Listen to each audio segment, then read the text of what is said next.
Right. Right, here we go. Right. Bloody dog. Welcome back to King Wall's Court, episode 49, Inbound. Woo! Where have I been, everyone wants to know? Well, I've been on the slab with the horror podcast, as you all know. Apologies for the court not being in session for so long, but you know, life gets in the way. And, well, what better way to get back into it than to have a chat about something that's really important? Of course, metal, music, but mental health as well. So, it's a great episode today we're going to have, and I'm talking to a gentleman who we both actually just got in touch with each other, kind of mutually, which was great. And it's Jason Connolly, who is in Grave Sermon. Jason, how are you, my man? I'm good, considering. Yeah. Thanks for having me. No problem. Now, I know I didn't give too much away in the intro there, but we're going to get into that in a few minutes. We're gonna start a new series on King Wall's Court, dealing with musicians who may have a disability or a mental issue or whatever that the case may be. And this week we're going to talk about being a musician with ADHD, and I think that's very important because it's probably not as you probably wouldn't think of it as something that might hinder performance or movement or whatever it may be. So Jason, get into it there. Tell us about it. Tell us how it's going. I just even respond to what you said there, Carl. You wouldn't think it would affect, and I suppose we're on here to create awareness about it because people don't know and they don't understand, and some people might not want to understand or not care about it, and that's fine as well. But just on that, I don't know probably anyone that I've told that I've ADHD. Well, there's one or two. It's about 50-50, and what you get in return then is a giggle. You get a laugh, like you keep cleaning stuff and all that kind of stuff. Yeah, this bullshit. They think it's OCD. Oh, I think I have a touch of that. And all this stuff. I'm not being bad on people. They don't need to know about this stuff. Their lives are better off without having to deal with stuff like that. But you do get people laughing, and you're kind of going, it's not a laughing matter. Like, and I always tell people, if you're a young fella or you're a young one at ADHD, believe me, you wouldn't have a smile on your face. Funny enough, to cut in there, Jay, I actually think, and I should have said this to you off camera actually, we're actually going to get our son tested for ADHD. You know, you might as well try it. Out and know what's going on. Yeah. Kippy, come Kippy here. Kippy is trying to get up on the couch. My little Jack Russell. Frank has a strong ass and can jump up onto the couch, and Kip jumps off and is now stuck looking up at him because he doesn't have the power in his legs to jump up. There you are. Right. So. Well, look, we are going to talk about ADHD, but before we do, I want to just kind of, because you're a musician, and you know, you're obviously in Irish metal, and that's what we deal with on King Wall's Court. Absolutely. Tell me a little bit about Jason Connolly's journey as a drummer, musician. Oh, Jesus, what a great question to ask me. What was I going to say? I started drumming in 95. Let me see. My first metal band was a band called Desolate. I don't know if you know Rory McChrystal, but that was Rory's band. Yeah. Left, from Balbriggan. Sure, I used to be in Chosen with Paul Shields. You're joking. No, there you go. Jesus, Paul was the guitar player and John Rogan was the bass player, and I came into Desolate. Yeah. I think the chap's name that I replaced was Monaghan, I think. Right. Possibly. And Chosen, that was the other band. Paul was an amazing guitar player, light years ahead of us. Like. Big time. So that was my first band. That was a thrash band. That led into Primal Dawn, then in 2002, I think. Who did I replace? Neil McSweeney. Was it Mac? No.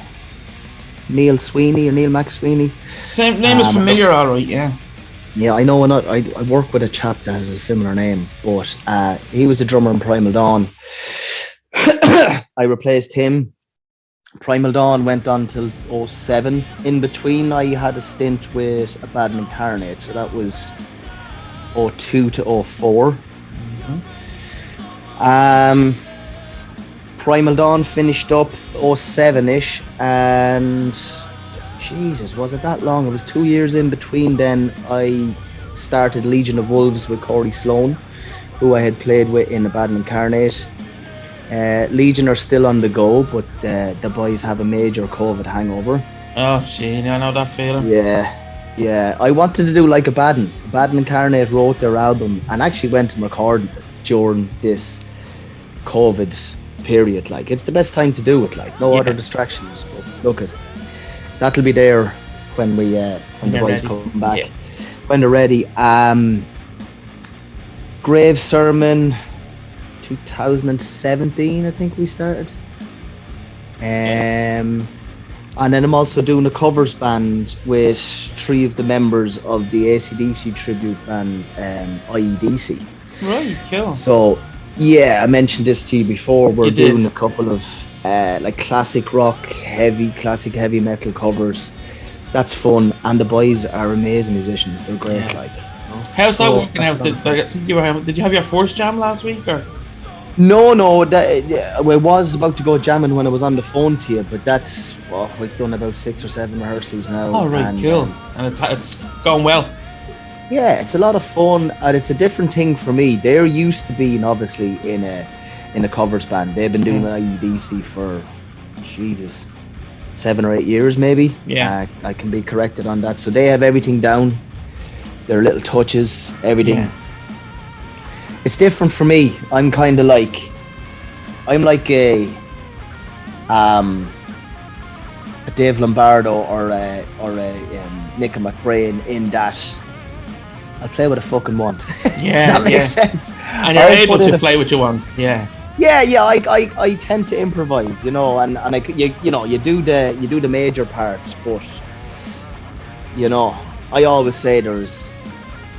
Especially with Slayer, there was Bostoff that played absolutely everything precisely and exactly the same way as he would have played it on the record.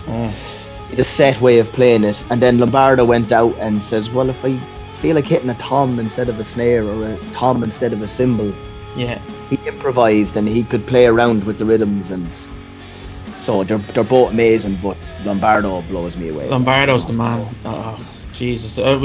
As I said to you, like we only really started talking there last week, and Slayer are my favourite band. Like when Lombardo was kicked, I was just like, oh man, what the fuck, I know. Yeah, this time around. Yeah, because like Bostoff was a grand drummer. Compared to Lombardo, he's grand.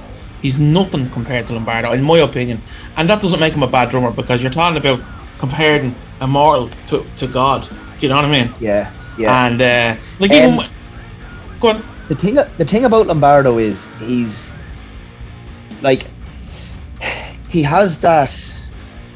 I'll put it in simple terms, and I'm not running Paul Bostoff down. He's excellent. Even on the bad albums, you can hear some of his drum patterns on the bad Slayer albums, and it's just excellent, brilliant, love it. Power, speed, has everything. But if you went to Paul Bostoff, here, I have something for you, play that, and he'd go, yeah, I can play that. And you said to Lombardo, play that. So, yeah, I can play that, but why don't we do it this way? Yeah. Oh, he's an innovator, he's a songwriter, he's a composer. Now, can you think about and I haven't really listened to them, but the newer Slayer albums that he was on. Yeah. He brought them back to the original feel. Sound. Yeah. His sound got more organic or something. It's almost like he reinvented himself. And he's organic, and he has no choice but to play like that. That's how he plays. I mean, any band that has him behind the kit is blessed to have him. Like, you look at Testament now. Yeah. He's with Testament. God, I was so happy when I heard that. Like, same too. Yes. Yeah, a band like don't get me wrong, I like Suicidal Tendencies, but like Testament that were Yeah. one of my favorites. Like and it was just like yes, Gathering. Oh man, just I watched some live footage and there, like that's a great combination to have him back there. And he does look Dave Lombardo does for the bands that he plays in what Scott Travis did for Judas Priest. He yeah, lifts the band because he has this great vocabulary and he has the style, the power, the speed. He has the total.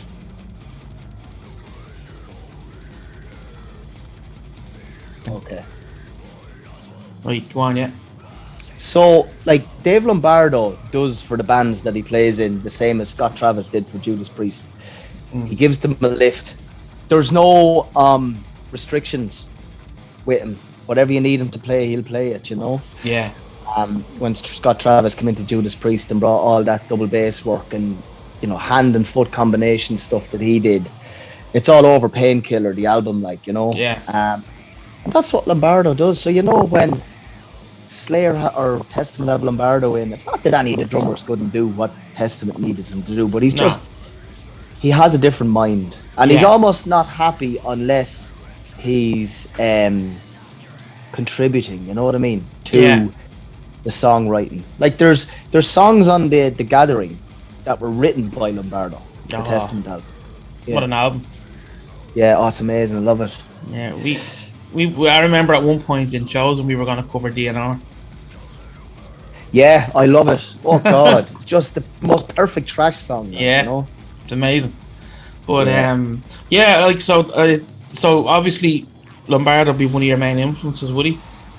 Be one of my main influences. One of my early influences would have been Brian Downey, Thin Lizzy. Cool. Oh, I can never grow tired of watching him play drums, man. Yeah. Jesus Christ, what a man! Just the style and finesse.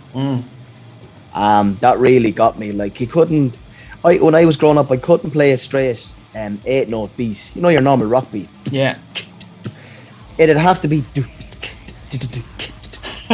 all Brian Downey, or those shuffles he did. Yeah.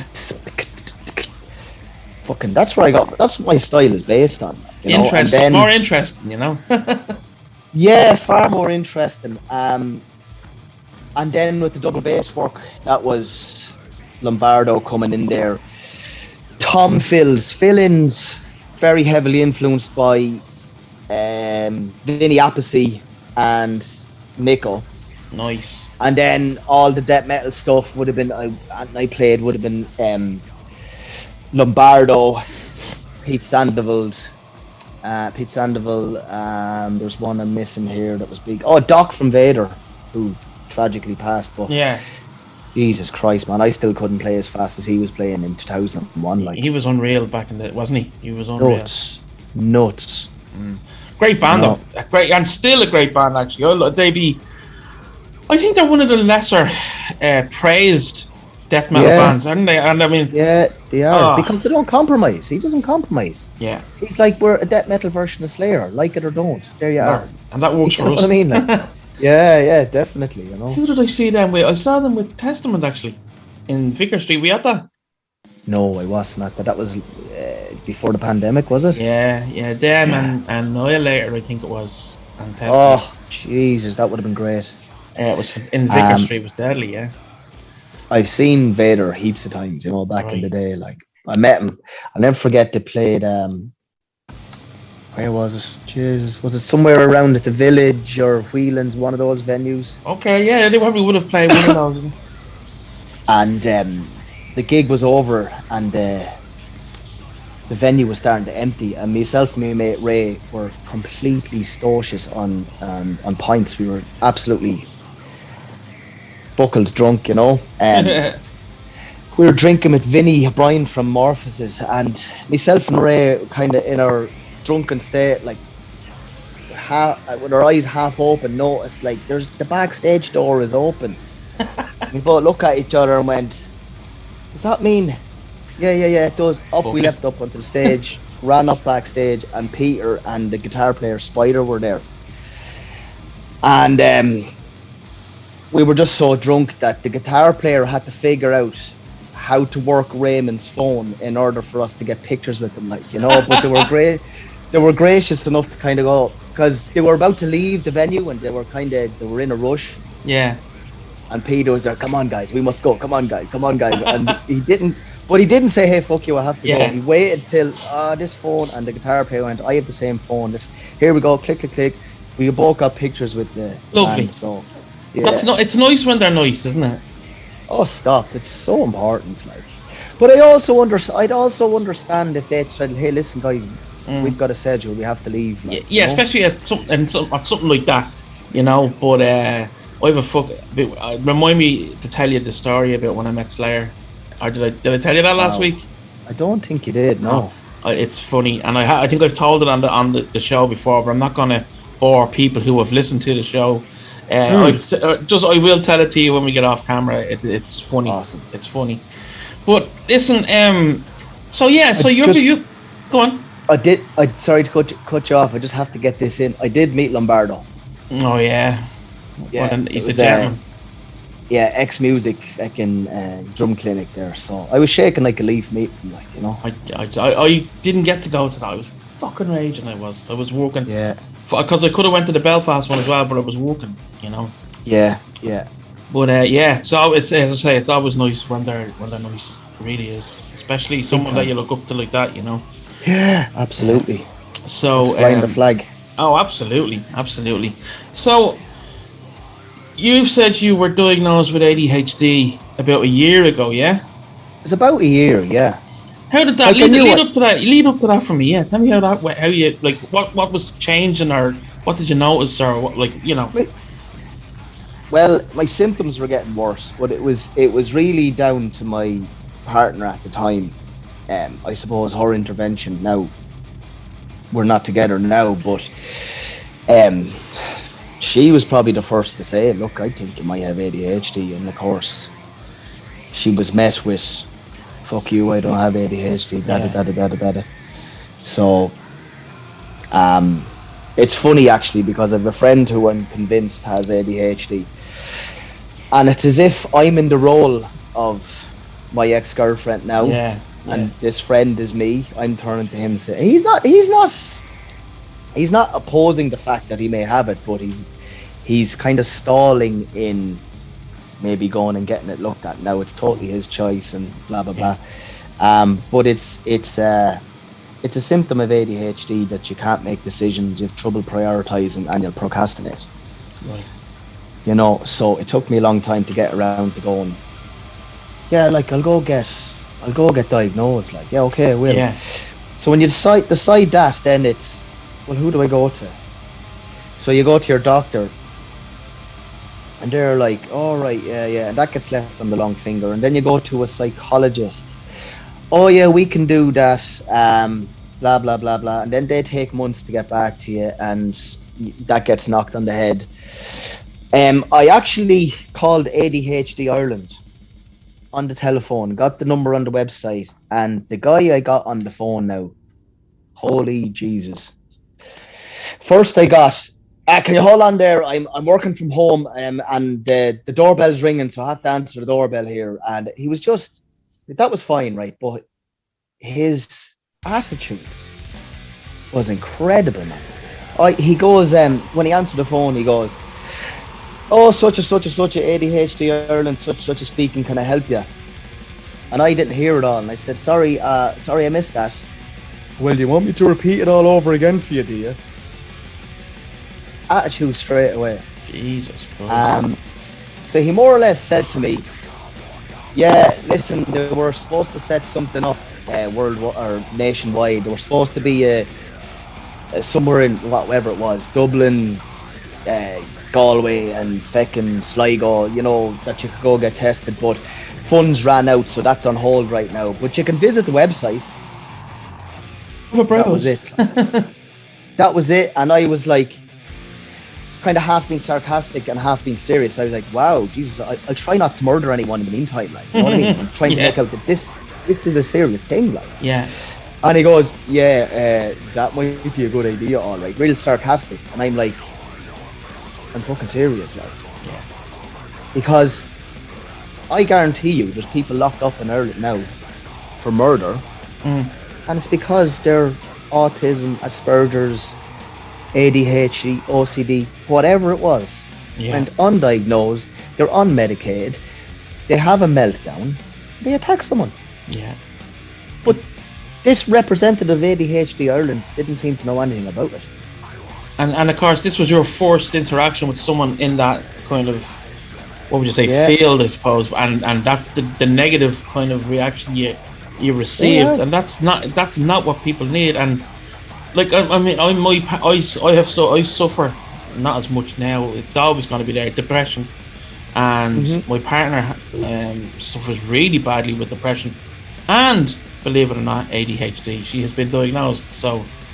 I didn't know that. You didn't say that. I forgot to say it to you. Yeah. And because she was like, "Yeah, make sure you do a good job with this, Carl." You know. So right.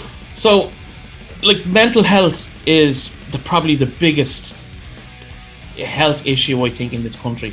You know, all the different aspects of it. But there's no. I mean, how? Like, there you go. Your case in point. It's not taken seriously. There's no. Like the health services in the country are shit, but when it comes to mental health, they don't give a fuck. You know, it's brutal. Yeah, and I mean, and then everybody's quick to complain about fucking the junkies on O'Connell Street and all this crack. Well, if we'd a better mental health service, they mightn't turn to heroin. You know, it's so deep. It's so dangerous for people, and you know, like. I suppose even just listening to someone, you don't necessarily have to. You just have to have a bit of compassion, I think, when someone's telling you what's going on. You'd be absolutely amazed. Most people you come across will go, "All right, yeah," but they're very quick to forget. You know, and you know when you have a disorder like that, it's at the front of your mind all of the time. I'm obsessed with going, no, I thought that thought just now, that's the ADHD. Or I was negative just now, that was the ADHD. Or I'm getting annoyed at this person, probably for not much reason at all, that's the ADHD. But others are very quick to forget that you have a brain disorder and you're after telling them. Now, again, look, everybody has their own issues, and my ADHD doesn't need to be a priority for anyone else. But all I'll ask you is, don't laugh at me if I make a silly mistake. Don't call me fucking names. I can't take that, like. Jack in the Box, fucking whatever. What was it? Fidget, all this stuff. Can you not sit still? The next person that asks me, can I not sit still? Do you know what I'm saying? Can you not sit still?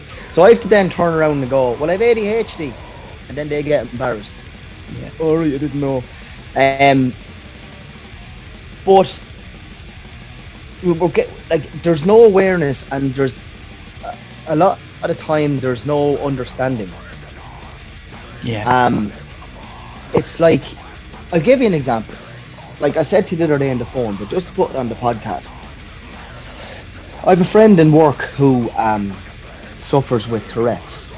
So if you get whatever is going on with him, ADHD or OCD, whatever he's going to end up getting diagnosed with, he'll exclaim. So, you know, if you stubbed your toe, you go, yeah, bad, jeez. Yeah. He does it because he's getting stressed, right? Yeah. People in work know that he has something going on, and still they laugh at him and try and make a public show of him. It's not even a case of trying to make him feel a little bit better or something, I don't know, but like, it's just like that, as you say, fucking... Just don't be slagging and making a laugh, like. Just be glad that you don't have it, or you don't have a disorder. Do you know what I mean? Yeah. Too many people take shit for granted. That's it. You're right. You're dead right. Like, you can think straight, or you don't get anxiety attacks and think the whole world is going to end for no reason at all, just because that's how your brain works. You don't have that going on, so be fucking thankful for it. And the least you can do is not take the piss out of him. Yeah. Exactly. And all of this stuff, like I said to you, this incident happened 2 weeks after we lost a colleague to suicide. That's awful, yeah. You know, people are so quick to forget. It's They don't selfish. stop and think. Yeah, selfishness. It's selfish, and it's just a bit dumb, for want of a better word, because it's like, do you not remember what such and such did? And here you are. You have to kind of go, am I pushing this person too far? What effect is this going to have on them? You know, everyone loves to slag in the workplace, and we take the piss out of each other, like, but to me that's not slagging. No. Like, ha, Man United got beaten last night and you support Man. That's slagging. Yeah. You're making a public fool of a chap because he has some sort of a disorder going on. That's not slagging. That's a form of bullying, actually. Isn't it? It is, yeah. Yeah. And that's another, like, there you go, like, this society is so fucked when you think about it. Bullying interlinks with, you know, people who have mental health or disabilities or whatever, and like you said, there's no awareness. There's not enough awareness of all these issues that are interlinked and that can be intertwined, as far as I'm concerned. Yeah. And the thing is, not that I'm disagreeing with you, but you could argue the fact that there is enough awareness, but people don't take note or don't take it seriously. Maybe it's because, sorry to cut in, TJ. Maybe it's because it hasn't been, like, you know, it's awareness is not that long around, really, when you think about it, of all the things that are going on, and that's not to excuse, and I'm not excusing anyone that takes the piss out of people. It's not, but again, yeah, maybe there is awareness, but people, I think, are afraid to take on that awareness, maybe, and that's wrong as well. They don't know what to do with it. Like, yeah. There's still a stigma. Like a friend of mine, and I am talking about nearly 20 years ago. There's a friend of mine had something going on. I don't know what it was. The way he described it to me, the only thing I can remember was back in the day, he said, my brain won't work rationally. Now, I don't know what his disorder was or whatever. He went on medication for a while, and I kind of lost touch with him. I know the boys, like him and his brothers, but I lost touch with him a little bit. And this is 20 years ago. He turned around to me and said, and it still stands today, like, would you walk up to a person in a wheelchair and take the piss out of them because they can't walk? Everybody in the room would be looking at you going, you horrible motherfucker. Yeah. But yet, if it's something that's psychological or something got to do with the mind or the brain, it's okay to take the piss out of him. He's mad. He's loopy. Do you know what I mean? Like, it's just as lethal. You know, it's probably more lethal. You can see that this chap has a you know, an issue with his legs. I can't tell from you that you've suffered with depression. You can't tell from me that I've suffered with ADHD or whatever it is. And, you know, with ADHD, it's he's hyper. Yeah, that's why he's always jumping around, and people think it's funny. Like, it might be entertaining to you, but not to you. It's not. Jesus. Yeah, and what I'm trying to say is, the symptoms of ADHD go far beyond the name. So you have the attention deficit stuff, where you can't focus and lose track of stuff, and can't focus essentially, and you have the hyperactivity. They're the tip of the iceberg. So under the surface, there's a mass of stuff that are, like you said before, that are intertwined and that have a knock-on effect into this, into that. I came up with a little thing I called ADHD is the two R's. It rules your life and it ruins your life. That's what it can do if you let it, or if it goes undetected. Yeah. You know? And, you know, like you were saying, that you rang the ADHD Ireland. Was this prior to you getting diagnosed? Or and what happened? Like, did you just go to your own doctor, or what was it? What did you do? Or yeah, well, I was looking for psychologists that could assess you, and what I was told is, we can do the assessment, but you must get someone that's medically qualified, be it a GP that specialises in it, or a psychiatrist. Right. Someone who's medically qualified will take the assessment and give a diagnosis. So, in the meantime, with me arsing around with these psychologists, and I'm not getting back to you because you're on holidays for the second time that month and all this other crack, you're entitled to a holiday, don't get me wrong, but don't tell me you're busy if you're actually on holidays, you know. Yeah. Anyway, my GP turned around to me. I went to him for something else one day to get bloods done for something to this effect, and he said, "Oh, it's great that you came in because I have the name and contact for a psychiatrist that specializes in that field, and he'll be able to diagnose you." Might I add, he's not an Irishman. Right. Okay. So the only person, and I obviously don't mean this disrespectfully, but the only person I could get to diagnose me was, I'm not even sure where the man is from. It's an Eastern European name.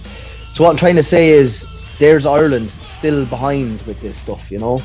We're almost draconian in our approach to mental health. We really are. And that, Yeah, and again, another proof in that pudding there is a non-Irish yeah, person. foreign national guy or whatever. Like, Yeah. he was amazing. A 2-hour phone call. He had said, yeah, you definitely have it, like, you know. Yeah. So, just to bring it into, you know, I know everyday life is probably a mental up in that brain of yours. It's probably mental. I can't even imagine, Jason. But give us some sort of an idea what it's like trying to play music with ADHD. This is a good point in the conversation to say that with all of these brain disorders, which I call them, excuse me, there's the good and the bad, there's positive and negative. So hyperactivity can be a positive, although it can wear you out and not have you. Sometimes my brain, excuse me again, Carl. Yeah, go ahead. Because my brain is on overdrive and is firing so fast, sometimes it's like you can't grab hold of your thought patterns. Yeah. So I might have to read something 4 times. I might go, up, I didn't get any of that. Up, I didn't get any of that. So I'll have to make my brain go, today is the day that I am going on the podcast with Carl. Boom. Because my brain just went, right, slow down, I'm not taking this in. So that can happen. But the hyperactivity gives great energy. But it can also, like, if you to do everything, if you to do everything 3 or 4 times in order to be able to catch hold of it, it wears you out. It leaves you exhausted.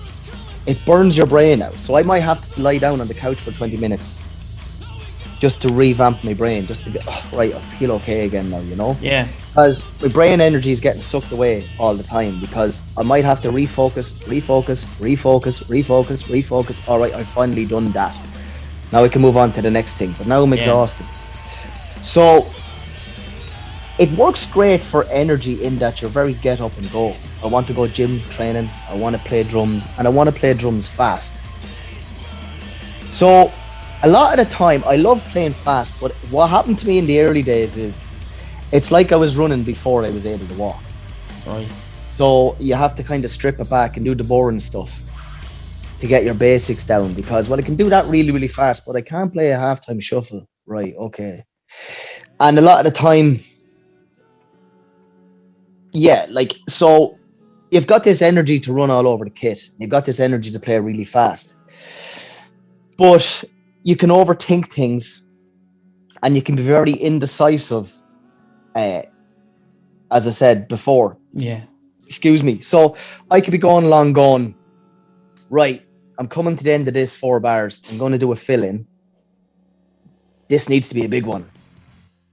So then I hit a split second where I'm like, well, I don't know what to play. And I have to start the fill before I know what I'm going to do. Because the way I drum is, it's like in pictures, moving pictures. So I say, right, there's the fill-in, execute that. Boom. Yeah. So I can be a little sloppy sometimes. And if I get tense, I'll speed up. Right. Like my main complaint from every band I've ever been in is that's a bit fast.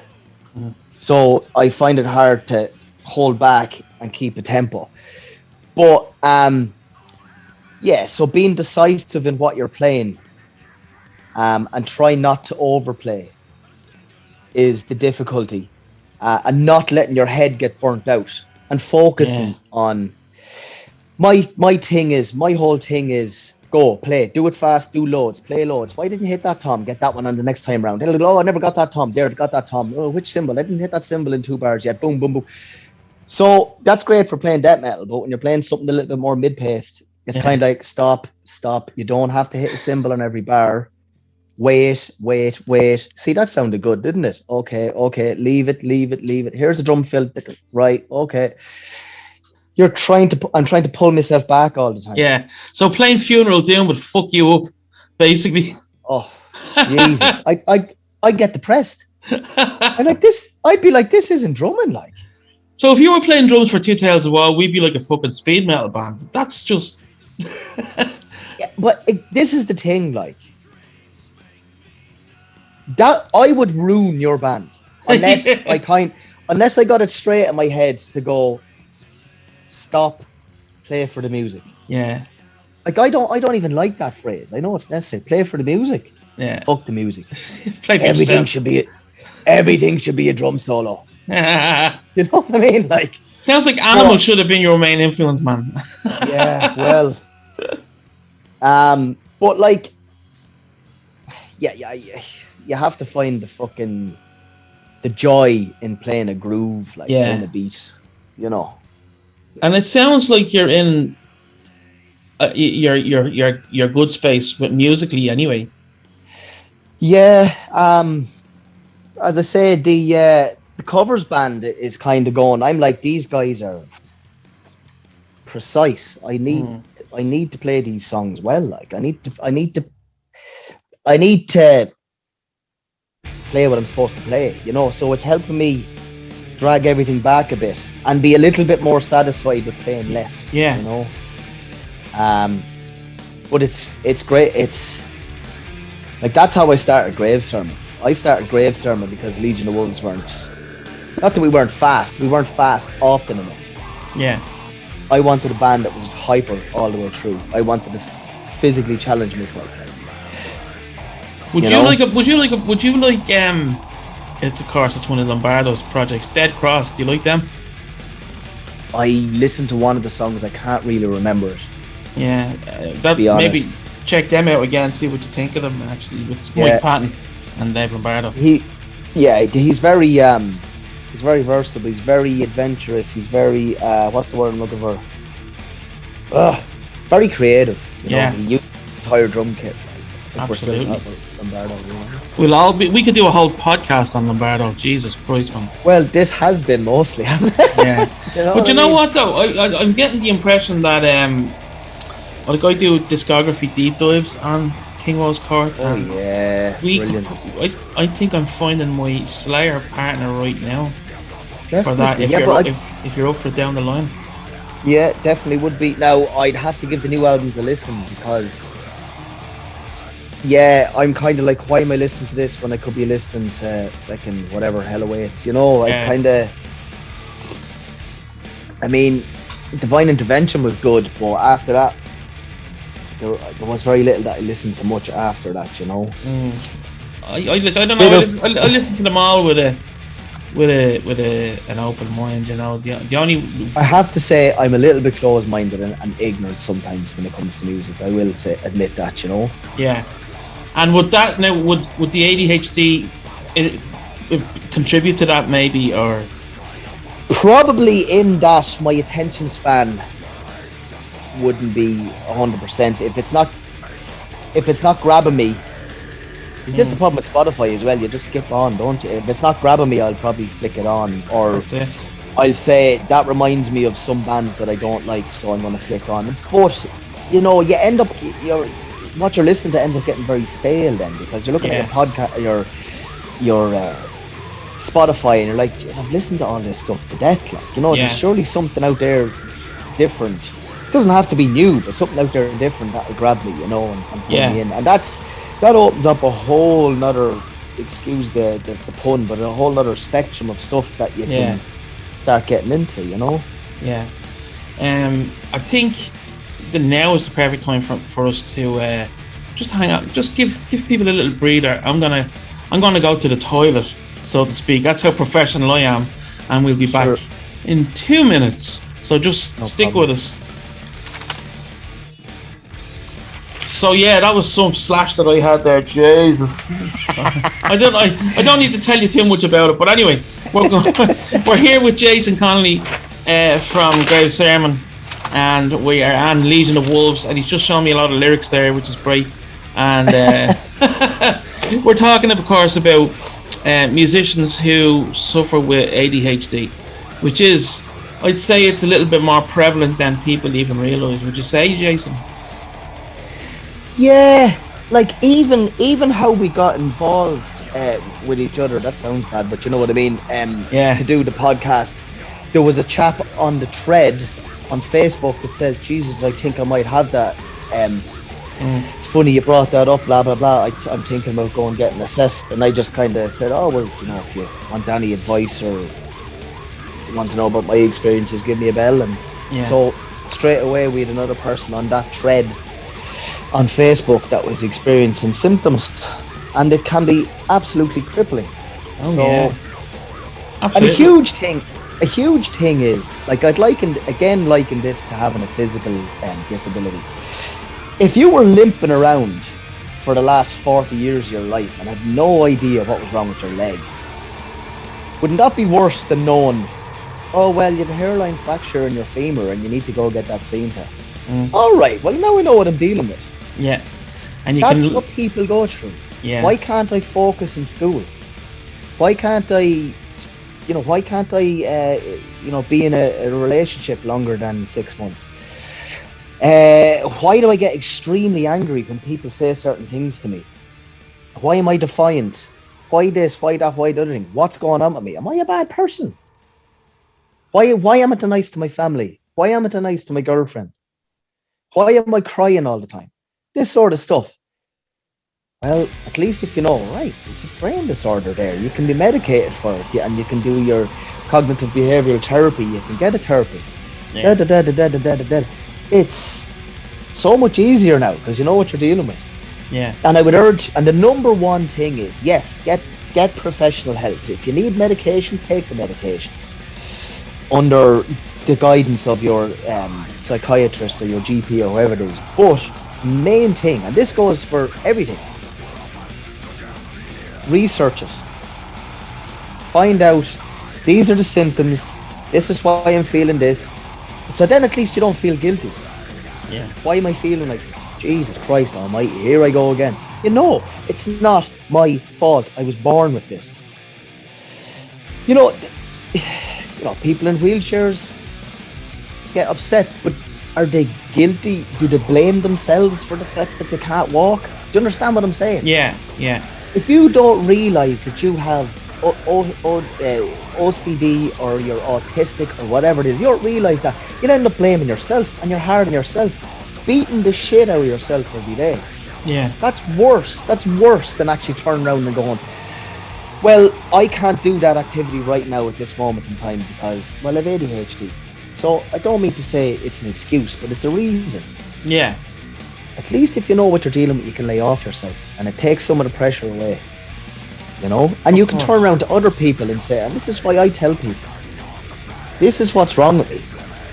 So, if you think there's something I'm doing that's a bit strange, now you have the reason. And that's very fair, and to be able to give someone that heads up is very cool as well. But here, in terms of giving people a heads up, give us the symptoms that somebody might be experiencing that may not be diagnosed with ADHD.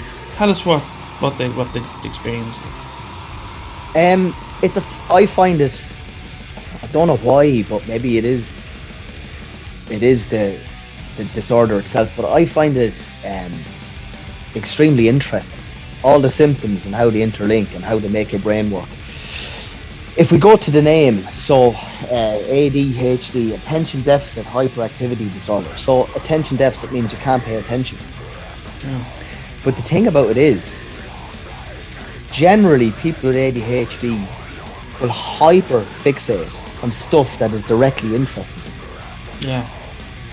So this is a difficulty young kids that are undiagnosed face, where the teacher is given out to the child and informing their parents that, you know, Jason can't pay attention in class. What's going on with him? And the parent goes, well, that's funny because he played the PlayStation for 4 hours last night and didn't take his eyes off the screen once. Yeah. He's been in that band room playing his drums for 4 hours. So how? So it's stuff that doesn't interest you, that bores you. You could put a gun to my head, I won't take it in. Yeah. You could start talking about pop music now and da da da da da da da da, and I go, I don't want it. And I wouldn't be able to repeat a word back that you said. You could give me a fact about Creator in 1983 and I'd be able to relay that back to you in 7 years' time. So it's incredible that what you're directly hyper fixate on it and you get obsessed with it. And that's why school is so hard and studying and stuff like that. You know, listening to what your wife is telling you, stuff like that. It just goes in one ear out the next. It's like, I don't care if the floors are dirty. Right, I'll have to do the floors, grand. But you'll forget about it. Yeah. You know? The hyperactivity thing then is just, yeah, like that, you're hyper. That can be good for things like sports and playing fast music, but it does burn you out. Right. You'll sit down late at night to watch a movie and you'll be asleep within 20 minutes. Jesus. You won't be able to sit still during the day, but that night you'll be completely exhausted. And once you fall asleep, it'll be deep sleep. So you'll have trouble going to sleep and trouble waking up. You know. Jesus. Yeah. No, it's not life changing, but you know, that can be tough as well. Focusing on stuff. Two ones that I mentioned earlier on: the indecision and not being able to prioritize. So if you give me a choice between 3 or 4 things, literally, and I mean literally, my head could just go poof. Yeah. You could stick a gun under my chin and I won't be able to tell you which thing I want to do. Can't prioritize. Which one is more important? I don't know. I will consider everything. So you'll give me an option.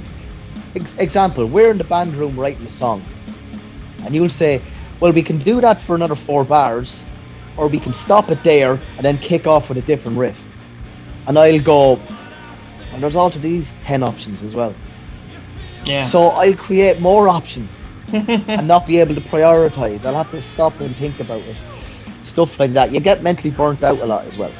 But just to touch on that for a minute, Jay. Let's say you're working on music with, just say Legion of the Wolves, and like something like that comes on, and you have, let's say you have 10 ideas for a way. Would the band or any of your bands kind of say, okay, let's explore those 10 ways? Do you know what I mean? Yeah, like that. Using music could have been a bad example to give there, because music is something I'm directly interested in, so I could probably be more decisive about that. But a lot of the time, I'll go, well, we could do this, or we could do that, or we could do this. Then I'll throw it out to the floor, and Dave might go, well, no, we lose momentum if we stop there. And Gav might go, actually, I think that's a bit too long, so we'll cut that from 8 to 4 bars. So I'm a little bit reliant on the rest of the band, and it works well because obviously I'm not going to dictate or whatever, but someone else will chime in and go, well, I think that's good, or I think that's good. So okay, we're going with that. Right, we're going with that. Right, let's play that. You know, when you're writing songs, yeah, like, you know, I think that makes a more complete song. I think when everybody's got input, and 100%, and it's not just one person. Where, you know, like, so like, and perfectly, like, we were only rehearsing there with a new drummer at the weekend, and like the way we roll when I'm not saying we're trying out someone, we're having a jam with someone. That's the way we work it, you know. And like, we work on old stuff, and then we work on brand new stuff that we even haven't worked on, to see how well we work together. And we instantly structured out, the whole lot of us, the 5 of us, structured out a song, you know, that day. And that's just like, I miss that so much. Do you know what I mean? It's my favorite part. Yeah. writing music. And like you say, 5 heads are better than one. You might think, no, this is how it has to be. That would be killer. That would be killer. But then someone else will go, but what about this? And you'd be like, oh, I stand corrected. That would be even more killer than my idea. And that is the magic of writing music. It's one of my favorite parts, you know. And would that settle in your head then? Let's say if one of the ideas that you necessarily didn't have, if that resonates with you, can you move on to the next thing then, or? Yeah, no, I can usually with songwriting. It might take a while for it to settle in, but once it's there forever. Like, you know, it's a mental thing. I find it hard to learn songs, but if I've been involved in writing songs, I can usually very well recall the structures. You know, yeah, it'll get mapped out in my head. Dun, dun, dun, dun, dun, dun, and I have that. But like let's say for this covers band now, if you know, all right, the 2 songs that they gave me to learn that weren't songs I'd heard before were simple. So when you're learning a Led Zeppelin song, the structure is easier than a Grave Servant song. So that was okay, like, you know.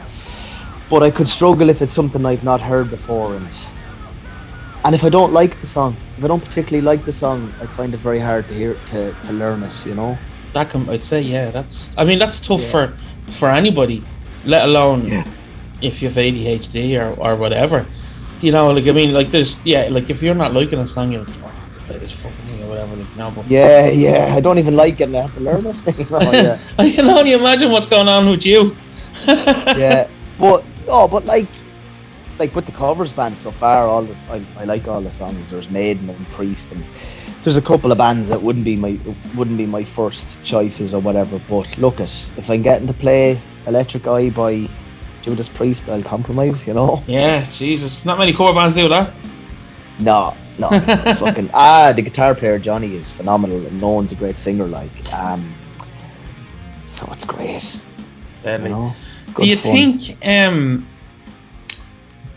trying to be saying, wait, would I put this? Do you think you'd be in a darker place if you didn't have music in your mind? Do you know what I mean?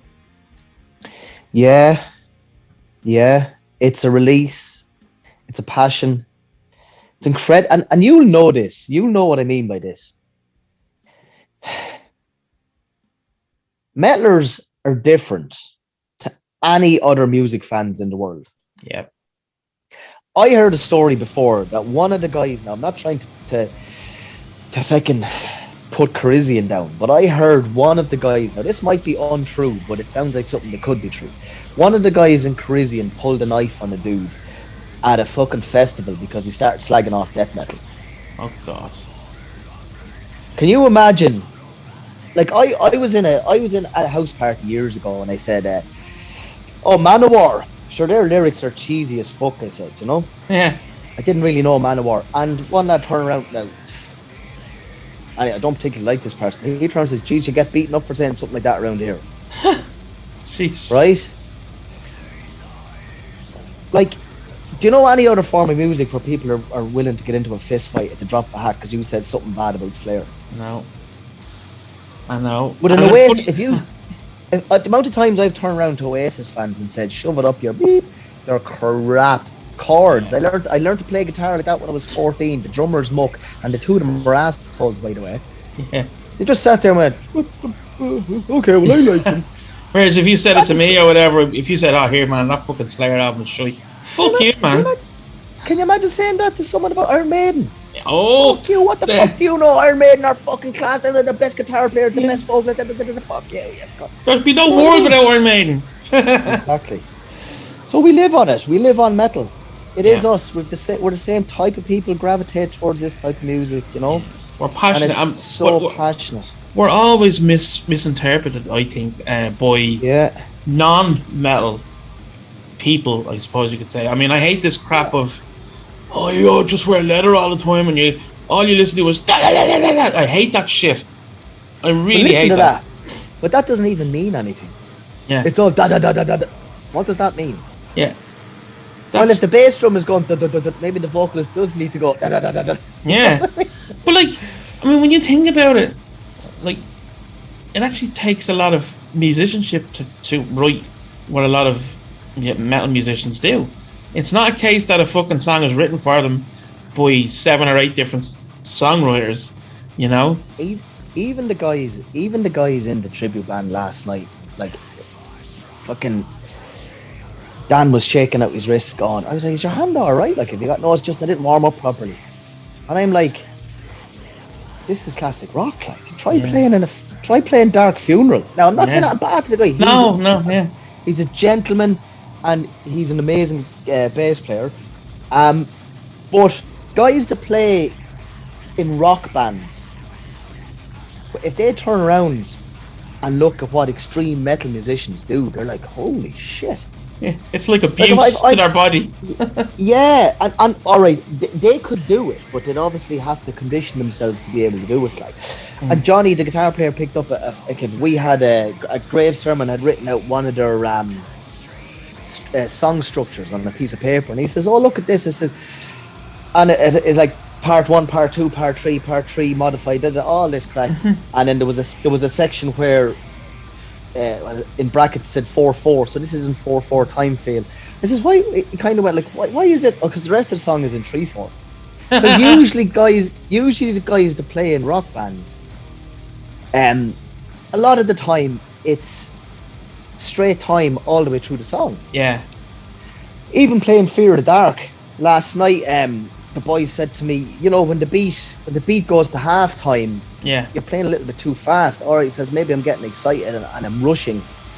And I said, but I don't think that's halftime. I think it's triplet time in a 4/4 field. Yeah. And they were like, okay. I'm not saying anything bad about the boys, love them today, and they could comprehend all this stuff. It's just that they're not used to playing a style of music that's that complex. Yeah. You know, and you think about someone like Halloween or whatever. I never really listened to Dream Theater or Angel Corpse, any of this hyperspeed stuff where you have these time changes. Yeah. Suffocation. It's mind-boggling. Compared to AC/DC, and it's just worlds apart. Yeah. And we all love AC/DC, and there's a time in the day where all you want to hear is an AC/DC track. Yeah. And there's a lot of playing and nuances in that you need to zone in on. I'm not saying that. All I'm saying is a lot of people that are in rock bands and stuff don't realize how complex extreme metal can be depending on the band that you're listening to, you know.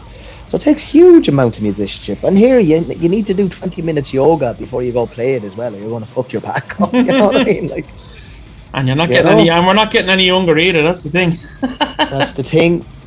So you need to keep the body good and be able to fucking do this stuff.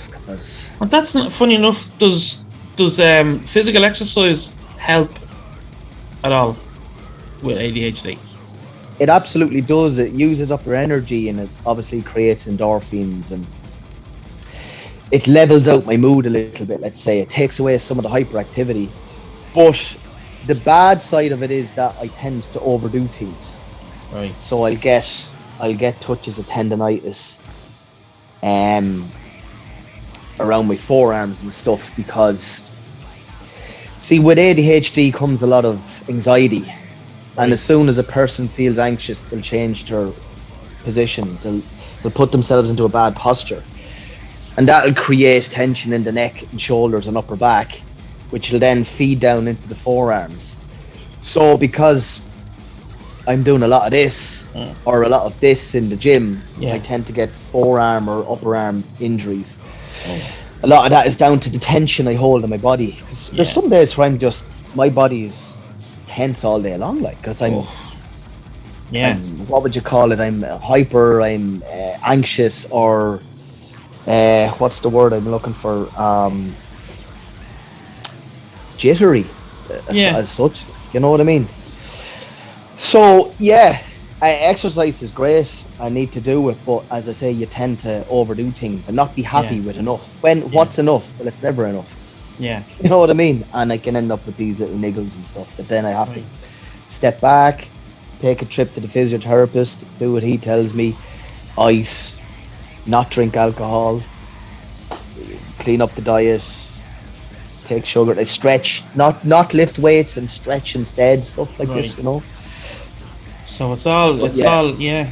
Jesus, again, it all intertwines. Everything intertwines with this stuff. It's Yeah, mad, like, 100%. It's a balancing act, like, yeah. Um, Everything. what's it like now? Answer me if you want. I don't. It's up to you. How does it affect your personal relationships with, like, say, family or friends, or has it affected them? Hugely. Right. I'll put it to you this way, like I said to you earlier on, I think, while we were on air, the two Rs. Now, I know it's a very negative way, but it's true, I think. My two Rs are, it'll rule your life and it'll ruin your life. So with a brain disorder or any sort of a mental health issue, it's affecting your thoughts. Mm-hmm. So your thoughts affects everything else. Think about it in simple terms like that. Yeah. So everything is affected. Absolutely everything. Every fibre of your brain. If you're anxious or you can't focus or you're irritable, that has a ripple, a knock-on effect to everything. Yeah. You know, I've only recently become single, like, and it's, you know, you're kind of going. The way I'd say it is, well, I'm nearly 42 now, and I'm single with no kids. And without trying to be smart, would you say it has affected me, relationship-wise? Mm. You know, the anger is a big thing. I was an angry teenager, and I suppose I took it out on my family. Like another big thing with ADHD that I didn't touch on yet is emotional irrationality. So you'll become extremely emotional, irrational. So you can zone in on something and become very, very hurt by it and explode and have meltdowns. It's a symptom of ADHD. You'll have meltdowns. So all the way through my teens, if I was my father when I was a teenager, I don't know how he didn't throttle me. I just anger tantrums, temper tantrums, the latest little thing. Boom! How dare you say that to me? Yeah. Oh, Jesus Christ! And that carries on into relationships then, where I can't keep my cool. Yeah. Things are irritating me. It's like I describe it to like having ADHD could be like, if you can imagine you're trying to do something and there's a person behind you tapping you on the shoulder. Carol.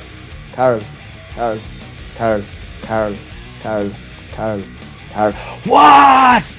Yeah. You have a certain breaking point, yeah. Yeah, I have 100 things going on in my head. Well, I have to do this today, I have to do that today, I have to make sure and get that done today. And the fourth thing has just gone. Now everything in my head's done. Guys, fuck. Jesus. What day is it? Am I in work tomorrow? What do I need to get done? I had 3 things. Oh, Jesus. I wrote them down. But where did I leave the pad? And then you get a voice from your partner or your family member. On top of all that, and it could be something innocent. And you're like, will you just... Oh, if I can't think straight, will you leave me alone and stop asking me to do shit? Yeah. Because it's the 20th millionth time that your head has gone through that process that week. And you lose your cool, you know? And it's not up to anyone else to have to put up with that, but it's a common thing that relationships, marriages, where one partner has ADHD, that the relationship or the marriage breaks down. Yeah. I can't imagine that it's easy for probably either side, really, you know, on both sides of the coin. You know? At this stage in my life, I don't expect someone else to take the brunt of my mental illness. No. So that's it, you know. I also think that I'm on the autism spectrum. Actually, that might be a bit of a bomb to drop, but they go hand in hand. A thing called ASD is autism spectrum disorder. Okay. And recently, I did a small bit of what would you call it, research into that, and there's symptoms there, and I'm like, well, that's me. I might have a touch of that, like, you know. ADHD and autism spectrum disorder go hand in hand in a lot of cases. So you have stuff like sensory issues, sensory sensitivity. So your senses can be sensitive to things. You know the way someone with autism can't take loud sounds, or a lot of the time it's touch. Yeah. So just simple things like I recall not being able to wear anything woolen when I was a kid. Because of the feel of it. The feel of it. That was it. Wrecked my head. Couldn't be okay with it. Stuff like how clothes feel on my body. Like in work, we tuck the shirt into the pants. That absolutely wrecked my head. I've kind of gotten to the stage now where I just leave it off. It's okay. But oh god, I wish I could just put on a t-shirt instead of the shirt and let this t-shirt hang. You know. Yeah. Stuff like that. Other stuff. Stimming. Now this is a real like thing that's exposing me now. Stimming is essentially, I suppose it's similar to what you call that one, Tourette's, where people say stuff. Yeah. Well, I'll say stuff and repeat stuff out loud to myself as a form of comfort. Right. Like, and another massive thing with autism spectrum disorder is repeating things. So I could have listened to Judas Priest this morning, and the first line in the chorus is da da da da da da. I'll be repeating that line for the next 8 hours. Yeah. Cause it's almost like a comfort thing, is it almost? Comfort thing, yeah. And repeating stuff. Another thing is changing language. So I'll make the words sound different to suit me. Right.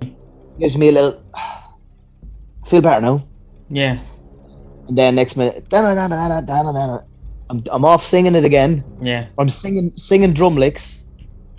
I get pleasure from that. Yeah.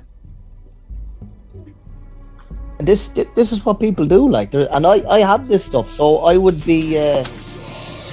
Here's another one: obsessive interests for people that are on the spectrum for autism. I'm obsessed with fucking 80s movies. I'm obsessed with 80s wrestling. I'm obsessed with playing drums. You know, which are all good things, by the way.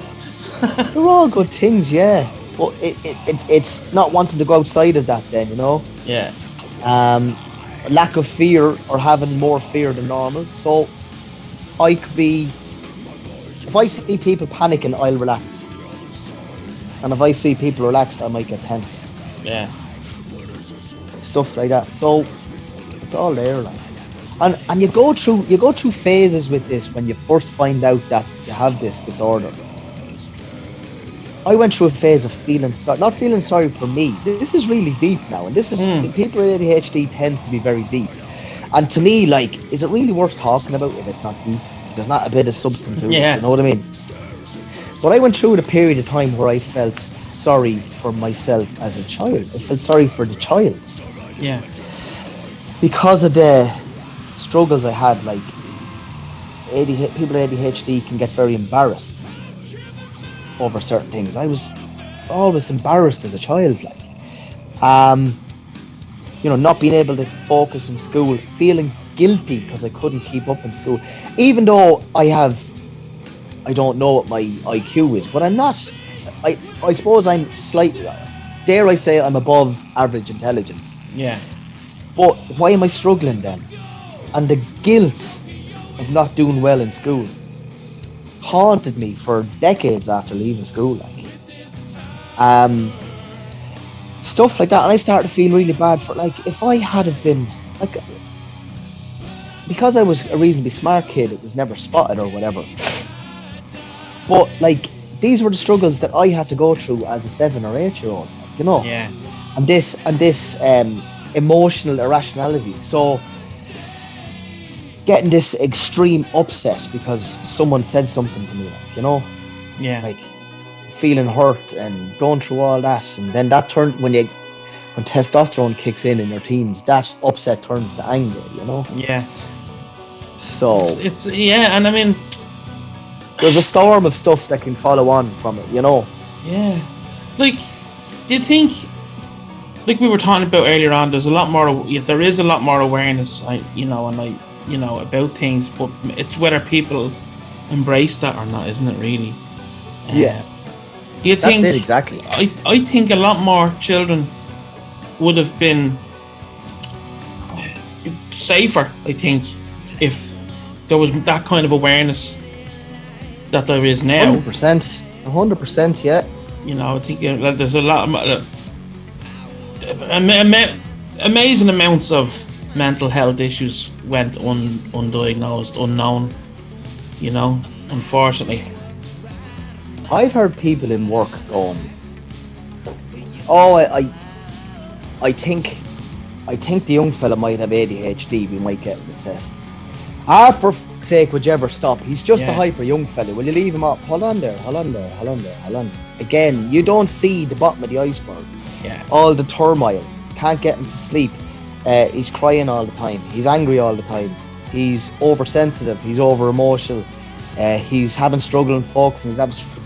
Like, please stop the fucking ignorance. Yeah. If you don't know what you're talking about, shut up. Do you know what I mean? Like, and it's all, you'd never, ever hear someone say that about a physical disorder. No.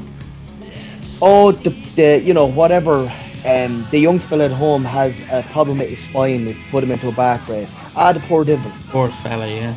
You know what I'm saying? It's whereas you say infuriating. Sure, Jesus, he's only hyper, leave him alone, or whatever, yeah. It's... I said it to a bloke in work one day. I was diagnosed with ADHD. Oh, I think I have a touch of that myself, actually. You know, I'd be very particular about things. You mean ADHD, I says. Or do you mean OCD, I says. Oh, right. And it's like, just people take it very light. And they don't, and again, as I said before, they don't need to be concerned with my worries or my difficulties. But yeah. I don't know, maybe I'm wrong, but it infuriates me when people fucking, sure, there's nothing wrong with you. Oh, God. Well, it's flippant. It's very flippant, you know, and it's... Yeah, and it's almost disrespectful, isn't it? It's almost disrespectful. Especially if you're willing to say, open to someone, well, I have ADHD or I have OCD or whatever the case, and they just kind of flip it off. It's a bit disrespectful, I think, you know? Yeah, and as I said, if it doesn't affect you, good for you, and you don't need to make special allowances for me. But as I said before, don't try and play it down to me, and please don't call me names. Yeah, absolutely. Jason, No. I think now is the right time for us to kind of wrap it up. No worries. It's been an absolute pleasure and an absolute honor to first of all get to talk to you. Yeah, because we didn't know each other before. No. I think we might have been aware of each other, but not know each other, you know? Yeah. And I think we might have actually connected here with this whole podcast, 100%. you know? But before we... Go ahead. As you say. I hope I didn't come across too bitter. It's just No. You know, like, these are the struggles that people have, and if you don't know what someone's going through and you don't know anything about what they're going through, if that makes any sense, if you don't know anything about it, like, and you don't know, just be a bit respectful. What I'm trying to say is, you could say something to somebody with ADHD and it will stay with them. Yeah. For possibly weeks. And what was a little moment of fun for you is after irritating or upsetting them for possibly days or weeks on end. And that so just cop on, you know? Yeah. What I was going to say to you, Jason, was if there's anyone out there watching or listening, and if they're it doesn't matter who they are or how old they are, as a sufferer of ADHD, give them a little bit of advice, or, you know, give them some, I suppose you could say, words of wisdom, if you will, if you can, please. From me, I would say, just to reiterate what I said earlier on, don't be down on yourself for a second, because the main thing is you have to accept, it sounds like a cliche, but you have to accept this is who you are. You have this disorder. It can't be changed. You have to learn how to manage it. But don't feel that because this is another thing that people do with ADHD, they're people pleasers. And they're so different to everyone else that they get burnt out from trying to be on everybody else's level. So don't think that you need to please anyone else. Don't be rude or ignorant to anyone, obviously. Be okay with who you are. And that'll take a massive weight off your shoulders. Be okay with who you are. Get professional help. Don't try and deal with it yourself. Don't think it'll go away. Don't, what would you call, medicate with caffeine and drugs and weed and fucking pills and all this stuff. If the only thing you should be taking for ADHD is your medication that's been prescribed to you by your psychiatrist or your doctor, be okay with it and do what suits you, because every single day is a struggle. I feel like I'm this person that's different to nearly everybody else, and I have to try and fit into your world. Yeah, that's the way I feel. So I'm not allowed to talk to myself when I'm public, but I like talking to myself. Yeah. Do you understand what I mean? Yeah, yeah. Everybody thinks that's fucking mental. Well, I think going to the pub 5 times a week is mental, but 50% So do I, of the actually. population. Do you know what I mean? Yeah. But that's socially acceptable, so that's okay. Yeah. Well, so, just because it's socially acceptable doesn't mean it's right. Sure, it's not... Exactly. Yeah. Like I often say to people, why do you like that band? I'd say to someone, and they'd be like, well, they've sold loads of records. So what you're saying is they're popular. Yeah. Well, in some parts of the world, beheadings and rape is popular. Does that make it good? You know what I mean? Like, be your own person. Don't feel guilty because you're different. That's all I'm saying. Yeah. Don't feel guilty. Exactly. Yeah. Get professional help, because whatever about wanting to be yourself, we do have to live in a world that everyone else is living in. So you can't act the way you want to act when you're in public. So get help, get diagnosed. If you need medication to use it when you need to use it. Don't abuse it. And get therapy if you need it. But be honest with people. And do you know what I always say? If you tell someone that you've got a disability or a brain disorder or a mental health issue, and they laugh or ridicule you on a serious note, like, they're not worth knowing. Exactly. So you're not losing anyone. Yeah. Do you know what I'm saying? I'd agree with you.